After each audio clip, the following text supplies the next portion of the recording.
Imvugo y'umukuru w'igihugu ni imvugo itangaje cane kandi inamaramaje, kuko ubwiwe arazi neza yuko kuva baja ku butegetsi mu gutanga akazi bisunga imigambwe, baraba yuko umuntu abishoboye. Muri ico gisata c'indero bagiye batanga ubuzi bisunze imigambwe. Abayobozi barongoye amashuri, abo bita abadiregiteri, ntibaraba uwukerebutse gusumba abandi, ahubwo baraba yuko ari umilita w'umugambwe. Hariho naho nzi umudiregiteri waho atazi no gukora raporo. Urumva rero ishuri nk'iryo ntirishobora gutera imbere ngo rimenyeshe abana. Urumva ivyo avuga sivyo. Indero yasubiye inyuma kubera systeme ya CNDD-FDD. Ha gutanga akazi bisunze ubumenyi, bagatanga akazi hisunze imigambwe.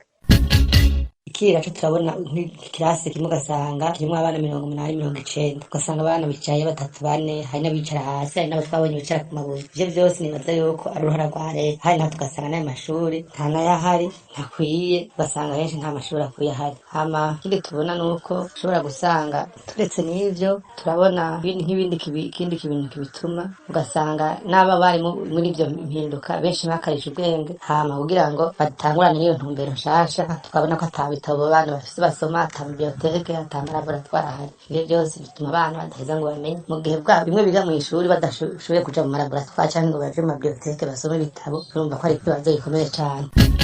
Ibituma ni byinshi cyane rwose kandi nibaza yuko byinshi biva kuri leta. Bwa mbere bwobwo mwarabonye ihinduka igihe bazanye ibya fondamentale bishasha. Umushikiranganji ico gihe yaravuze yuko bohera mu mwaka wa mbere, mugabo baramwankiye kubera bo babiza kuri financement gusa, mugabo bataravye impact bizogira. Baca bahera mu windwi, batangura habitaba bihari, atabarimu bahari. Ivyo byose vyatumye abana badaheza ngo bamenye ko bagize impinduka bititeguriye. Yari gutangura n'abana mu midwi bakadugana gushika komsa, bakaronka n'ibikoresho, bafite n'ibikoresho bakoresha ibitabo abana basoma n'abarimu bakoresha. Ivyo byose twarabonye ko ata bikoresho bihari.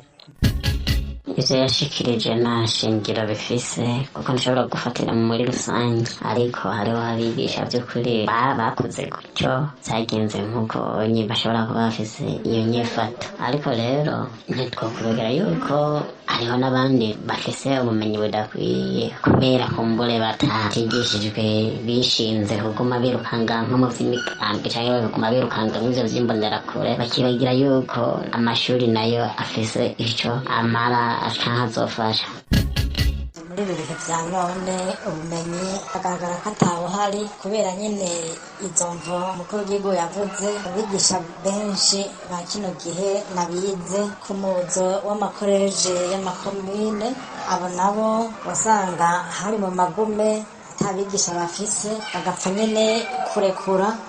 Niba ariko barigisha ubu atabumenyi rero waronse nawe kubutanga biragoye, ko nakare baravuga yuko atabutanga ico adafise. Hanyuma ibitigiri vy'amashure vy'abanyeshure mu mashure ni vyinshi cane, n'umurengera bivanye kumbure n'ibwirirana ry'abantu, bivanye kandi nuko leta ata kariro kenshi ibifisemwo.